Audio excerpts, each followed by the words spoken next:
Welcome back to Fleshing It Out with Samantha Spittle. This week's guest is Andrea Dotterer. She is the CEO of Authentic Empire. She helps entrepreneurs build an authentic social media presence. And what I love about our conversation is that we do get into questions you can ask to help kickstart your social media presence. And they're great questions, whether you own a business or not. It can really help you kind of find your voice. But before we got into all that, we actually talked about kind of her journey from being in one business that led to her current business and how actually being broken led to her ultimate growth and betterment. And so join us as we flesh it out.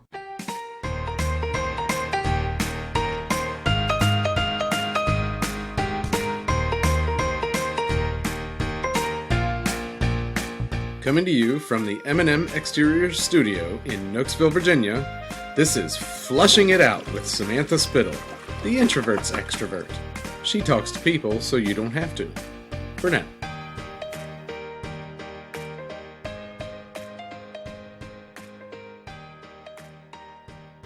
Welcome back to Flushing It Out with Samantha Spittle. I'm here with my guest, Andrea Dotterer. Welcome.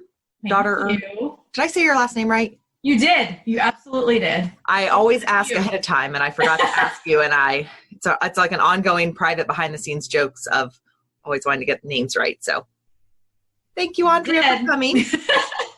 Andrea is the brains behind Authentic Empire. She's I would say, social media consultant, manager, and coach. Yeah, extraordinaire. So Andrea, tell us a little bit about you. Oh boy, where do I begin? Okay. So how I got to where I am, back in 2014, I just turned 40. My second child was about 3 months old, and I was like, what is happening? This is 40. This is not what I envisioned being 40. I was really depressed, and I was trying to lose baby weight and all of that. So what I did was I partnered with so I wanted to get back to work in some fashion. So I partnered with a network marketing company, which initially just helped me, lose weight, just get back to feeling good about myself, especially because I had a really hard time turning 40.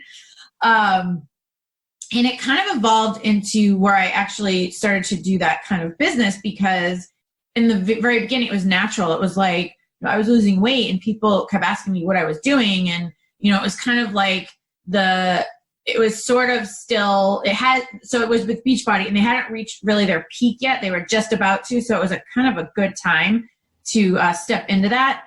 And so I did that for a couple of years. I would say the first year and a half, I was doing really well. Like, I was like, oh, this is wonderful. It's a dream job. Like, I can't believe how fun this is and all of this.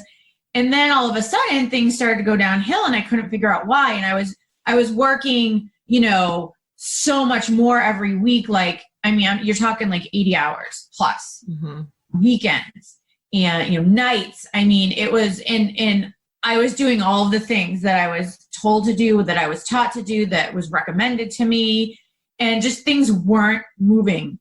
And I just couldn't figure it out. I'm like, what am I not doing? Like, I felt like there was an island somewhere that I missed being on, where all of the answers were. What is happening? Good. Why are these people making all this money and doing all this stuff, and I'm still sitting here at the same thing? Yeah.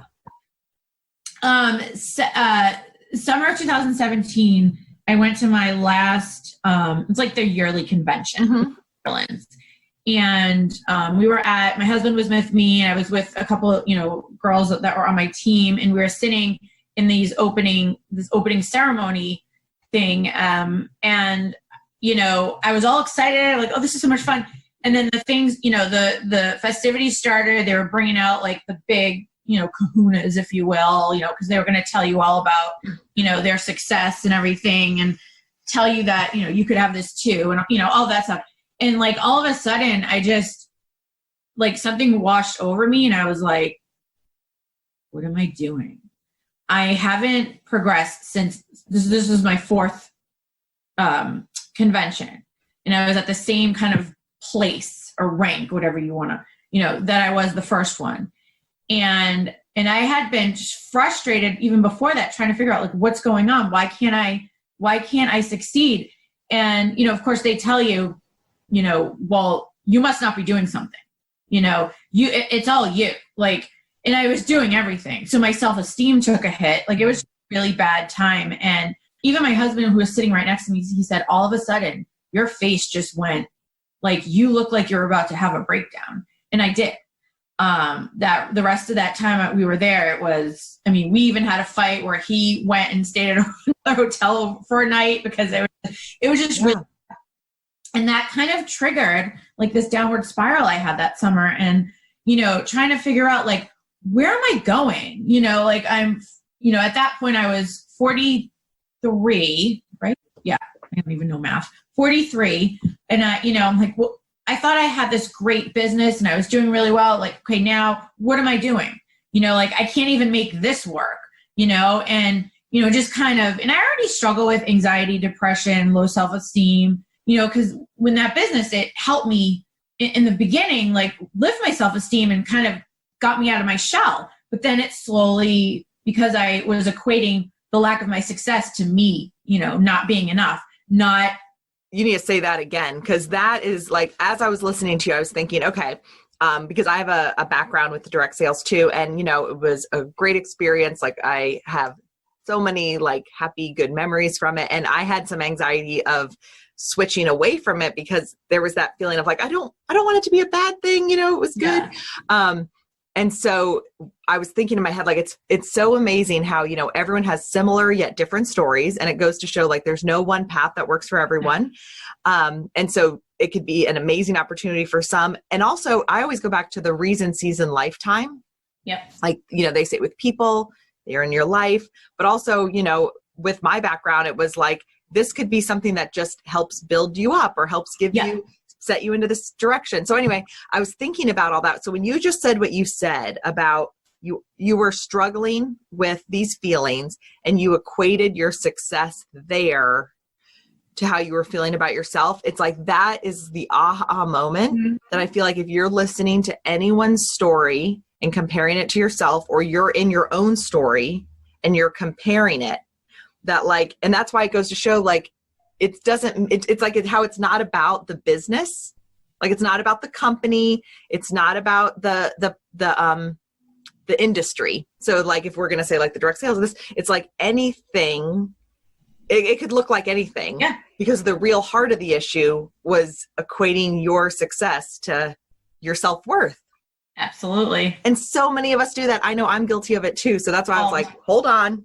Hold on. Just pause for a second. Yes. Because that's huge. No, absolutely. And, and I like that you said, it's not really about the business, because like even in the business I am in now, I struggle with that. I look at, okay, I compare myself. I look at, why am I not further along, or why is this taking so long? And well, it must be something I'm doing wrong, or it must be something, maybe I'm just, I'm not as good as I think I am. All of those limiting beliefs and those doubts that, when you're already like, struggling, you're already susceptible to low self-esteem and all of that stuff. It's a lot easier for those feelings to come up when, you see that something in your life isn't going the way you want, and you're like, oh, I'm putting in all the work. Like, what the hell? Yeah. I swear in here. Sorry. Yeah, sure. You can say whatever you want. So I mean, and also what you said about a time, what is it?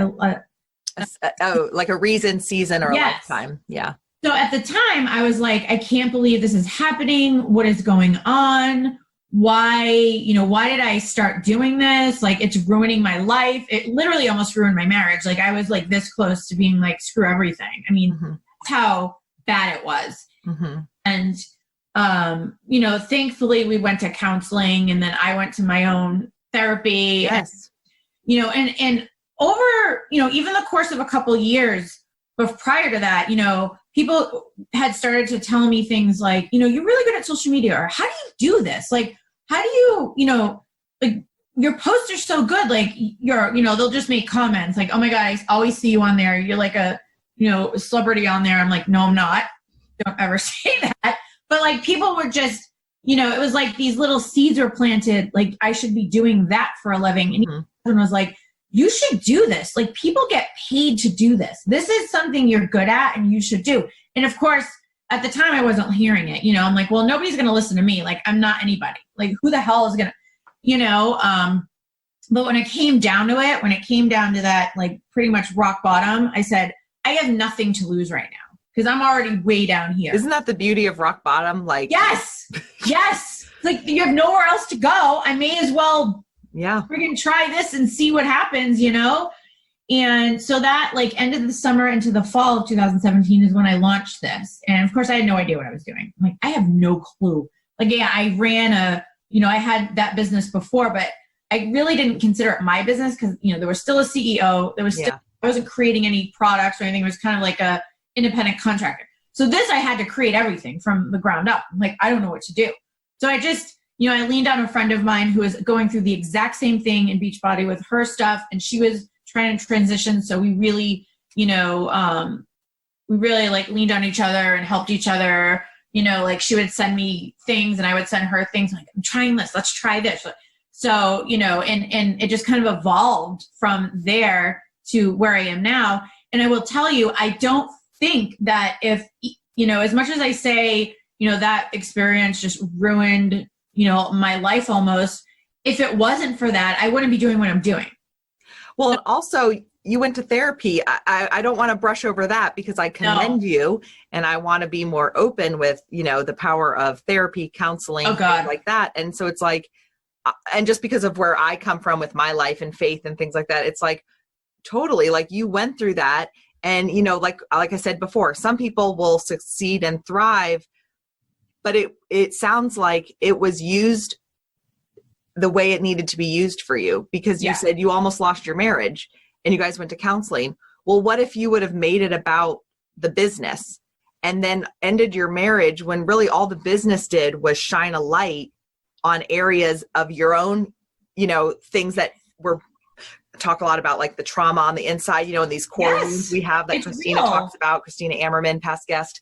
And so it's like, for me, hearing your story, it's like helpful for me because it's like, oh, good. It goes, and hopefully for others listening, but it all goes back to the whole, why do we get our self-worth from these external things when now looking back, you can say, okay, I'm in this business, but if your life was on the brink of losing it, if you were on the brink of a breakdown and all this stuff, and even though it feels like that's what brought you there, to me, it sounds like that's the catalyst, like that the business was the catalyst that exposed it. Yep. But once it's exposed, and that goes back to like the beauty of rock bottom, like now that it's exposed, it's like, well, here it is. Might as well deal with it. Yep. No, and you're absolutely correct. It exposed it because, like I said, all my life, high school, even elementary, I always struggled with that. I always was comparing myself to others. I always struggled that I wasn't pretty enough. I always tried to look like the, like the popular girl, like with her hair and her makeup. And, I always I never looked at myself as enough. Like I'm great just the way I am. I always tried to look, act like somebody else. And, and that's just, and it went, especially during those high school years and, just turmoil all over the place. Although it seems a lot simpler than what we're dealing with now.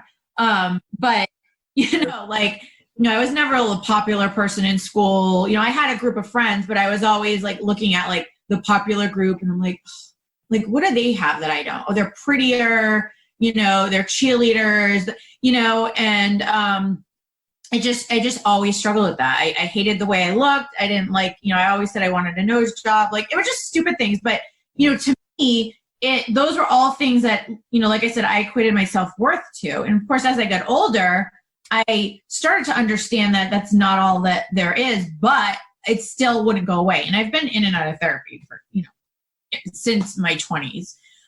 That's amazing. I think I want to actually start a whole movement. This is what therapy looks like, by the way. Yes. I haven't shared this publicly yet, but I'm starting to plant the seeds that part of what I want to do here is move the needle for people to talk about this kind of stuff. And so it's really jumping over the needle is deal with your people. Yes. Deal Yes. with it, because life will be so much better. And I say that to myself too. Like, I'm not just saying it to others, I'm saying it to myself. It's so true, because we all have that. We all have that inside. And like you said, certain things happen in our lives that are the catalyst to bring that out, And so, and that's growth right there, is not blaming the catalyst. Right. It's not. No, it's so good. It's a trigger. It's a trigger. And, and I feel like if more people had that happen, they would be in a better place, because it would push them to do something about it, push them to go to therapy, or push them, take a risk in their life, or do something that, they feel deep down that they should be doing, or that they want to do, but they're just too scared or too, and I feel like you should just do it. But I'm telling you, therapy works wonders. I hands down wouldn't be here in this position if I didn't go to it. I mean, we were going to couples, and then I was going to my own separately. So it was a lot. Yeah. And, there were days I'm like, I don't feel like going. But I don't want to work on myself anymore. Yeah. We were consistent, and it really worked for everything. It really. I want to give a nice standing ovation, but I don't want to blow people's ears out. So, woohoo! Yay! That's a great transition, though, because with what you do, so you're, as I mentioned in the beginning, you're a social media coach. And so just if anyone doesn't know what that is, you train people on how to run their social media for their business. And so I love the backstory of kind of how you got to be to that place. And I know that when you work with people, you ask them a few questions. And so that's what I kind of wanted to that's why your segue was perfect, is it's like, okay, if this is resonating with you, if you are feeling like I need to make a change, or what I'm doing, maybe you don't need to make a 180 change, but you do need to move the needle. Yeah. You ask your clients some questions. And I thought that is what we need to share, because this is a great way to get the ball rolling. And I love, because the name of your business, Authentic Empire. And one thing I've seen, because I've known you now for over a year and seen your stuff online, is you're you. Like when you watch it, you don't look like you're trying to play the part of someone. But I loved hearing your journey, because it's basically like you tried that route. Yeah. It didn't work, and you saw it didn't work. So it's like now you're on the other side, and you want to tell people, like, don't try to fit into that mold. So let's jump into like, what are the questions we need to ask ourselves, or we can ask others to help them on their journey to start finding authentic you? It's like you're in my head. I love this. That's exactly it. Like, I've been there, done that, and it sucks. So, I mean, basically the first question I ask clients when we start working together is like, I don't say the F word, although that's my favorite word next to Florida word, but who the F are you? Like, who are you? Like, at your core, who are you?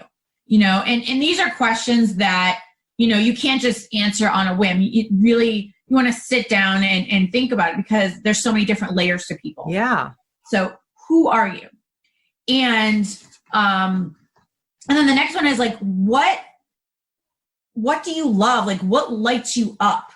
What are things in life that make you just light up? Like for me, because I went through this myself, so I could understand, like, okay, when clients do it, what does it look like? And I wanted to use my answers as examples so they could kind of see, some of the things that light me up, like palm trees, turquoise, the beach, like tropics, like warm weather, cats, obviously my family, food, like I'm just obsessed, like I love to eat donuts, especially, my heritage is so important. I love, I'm a black belt. So, martial arts has played a huge role in my healing and my fitness and all that. So, those are things that really light me up. So those are, the things that kind of make me who I am and kind of create my brand. In addition to obviously my business, because social media lights me up. I love it. I love talking about it. I'm like obsessed with the algorithm of Facebook. Like it's crazy. I never thought I would do it. And then the other question I asked, because, like I said, you want to get to know who you are at your core and who, what that looks like, because that's where the authenticity comes from, right? You don't have to be ashamed about anything who you are. right? Whatever that is for you, you should be proudly displaying that wherever you can, because that's the only way people are going to get to know the real you. And, and that's why it's like authenticity is so important, especially in business, because nobody's going to want to work with somebody they don't understand or they're confused about, or they don't really get, they don't know, like, and trust you. And the only way you can accomplish that is through being yourself. So if you were being the most authentic you on the face of the earth, what would that look like? So that's the third thing, right? Again, this, and this is, this is kind of all encompassed, not just, what it looks like in terms of like how you would feel, how you would act, what would you say? But, as we're talking even about branding, like, what are your colors? What are those colors of yours? What are the fonts? What are the, photos and, like the visuals, right? Because social media, they're pretty visual. And so you want that to come across on your Facebook, on your Instagram, on your website, but also, within your content and how you present yourself, even when in public, especially like when you're meeting with people in, on social media. But I feel it's hugely important to, when we're allowed to do it again, to connect in the community face to face with people. I think that's, I don't think I would, my business and my entire well-being, has a lot of it's come from, networking in the community and meeting you guys and being part of these groups. It really has shaped who I am. So, it's not just social media, but, what is, and you kind of want to look at when your ideal client, comes across you on social media, what about you? Like, what do they feel when they look at you? What do they feel when they listen to you? What do they feel, when, they see a picture or, whatever that is? Like, well, how does it make them feel? And that's going to determine, okay, well, this person is absolutely somebody I would, like you're so funny and you just have such a good heart. And like, the second I met you, I felt that. And so, I knew, okay, what's it like to be like in Samantha's inner circle, or to be her friend, or to, kind of be part of her life. And it was just like, oh my God, it would be so awesome. Like, she's such a wonderful human being. And you're just, like I said, your humor, and especially your humor. So, it's that type of thing. Right. And of course, not everybody's going to mesh with everybody. Not everybody's going to be your ideal client, but when you're the most you can possibly be, the right people, the people that are meant to come into your life and stay there, are going to. So you don't have to keep, like before in high school, I would keep, like trying so hard to fit in and do this and find the right people and conform. And you don't have to conform to crap. Yes. You just be you. And there's always people out there who are going to resonate with you.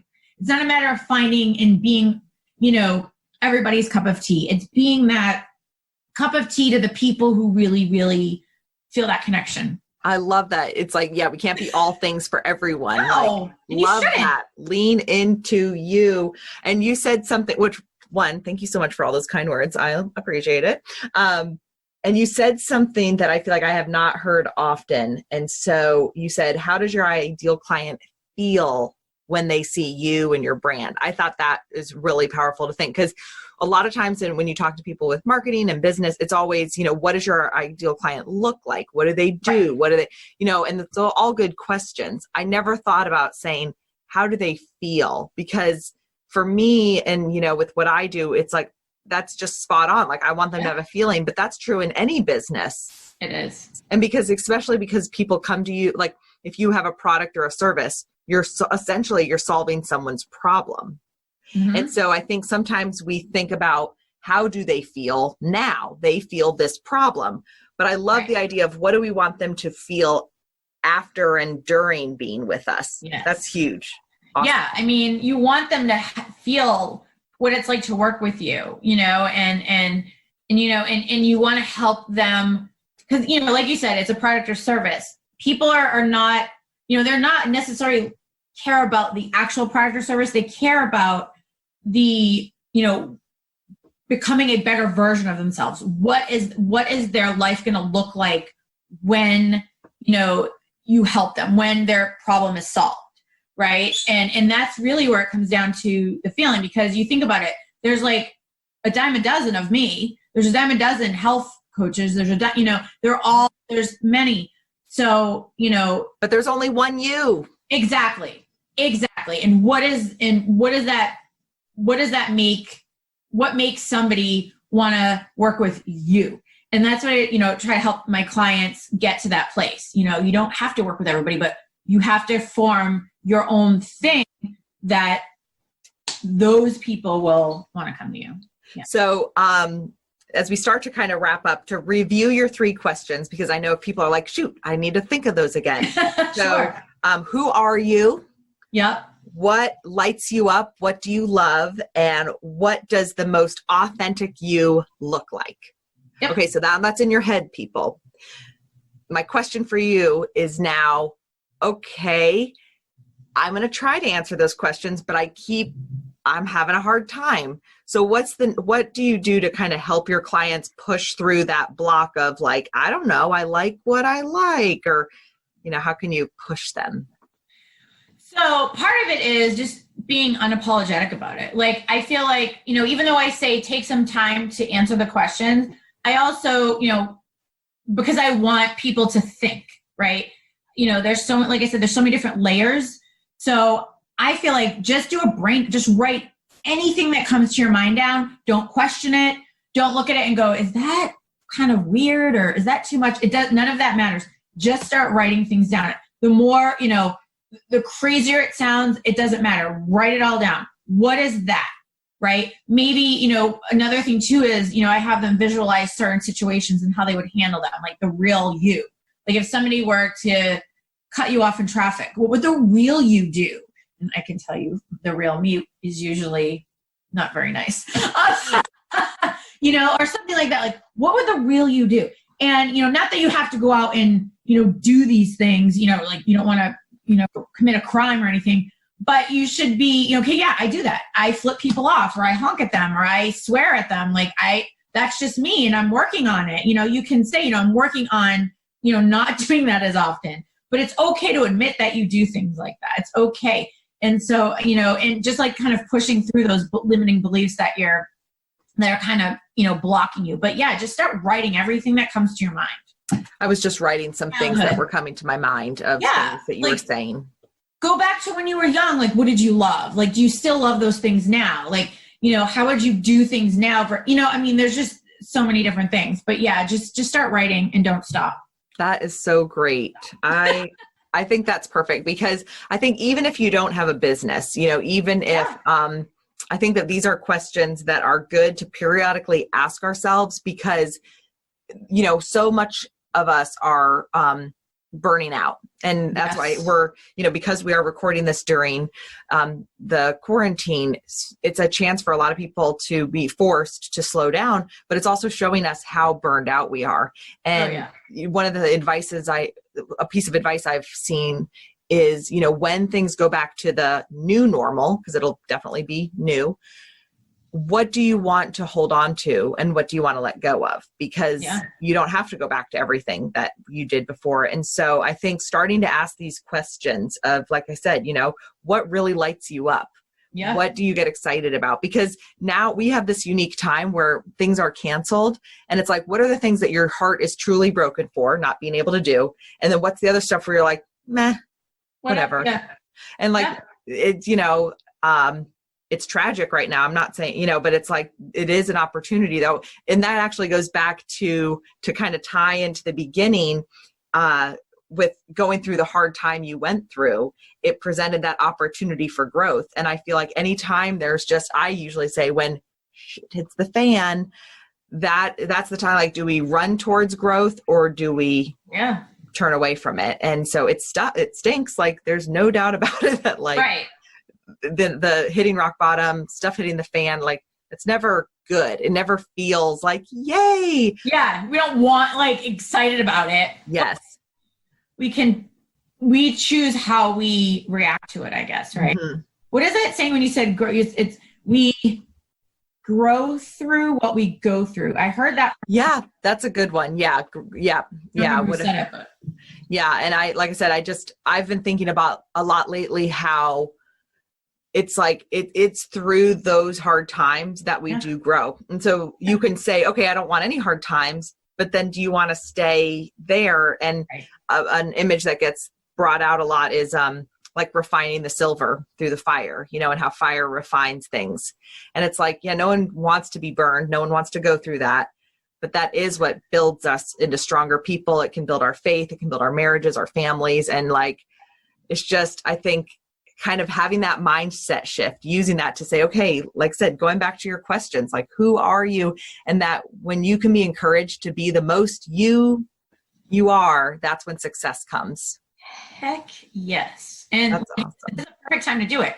We have an opportunity right now where we can do it. We can, really, self-reflect. And I know that sucks, everything else going on, but, this is a really, I think, a good time for people to, reevaluate themselves, their brand, their business, and, like I love that you said, what are the things, you can kind of tell the things that really break your heart right now that you're missing versus the things that you're like, oh, I guess I didn't really care. It doesn't really matter, and going forward with that, that like for me, one of the things is, the beach. Like my heart breaks that if I can't get to the beach this summer. So, but it's things like that, but I can do without, I don't even know.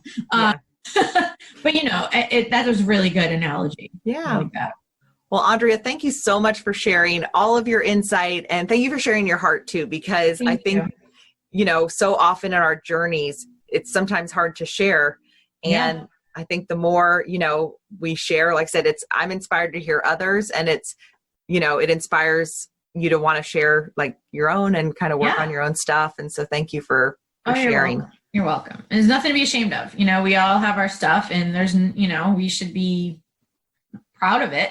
I think. Yeah. Own it. One thing I've been reading is when we own our stories, we take back the power so they don't own us. Yes. So, I love that. It's great. Now, if people want to find you, where can they find you?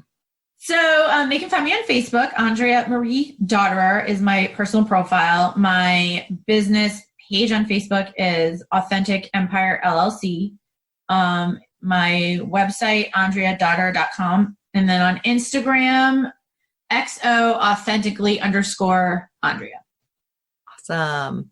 Connect with me, message me, chat with me, whatever you guys. And she has lots of videos and updates on what's going on in the social media world. So definitely follow her to hear what the heck to do with social media. So, well, thank you so much. Appreciate you. Appreciate your insight and wisdom. Thank you so much, Samantha. I appreciate it. You're awesome.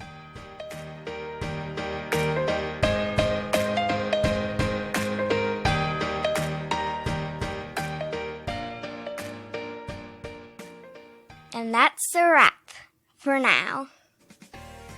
Thanks for listening to Flushing It Out with Samantha Spittle. Music provided by twinmusicom.org. Song titled Night at the Dance Hall. Sound editing by me, Jeremy Spittle. A special thanks to our studio sponsor, M&M Exteriors. Visit their website at mmexteriors.com for all of your roofing, siding, and gutter needs in the Northern Virginia area. Visit our website at flushingitout.com and be sure to subscribe. This has been a Spitfire production. That was the greatest thing I've ever heard.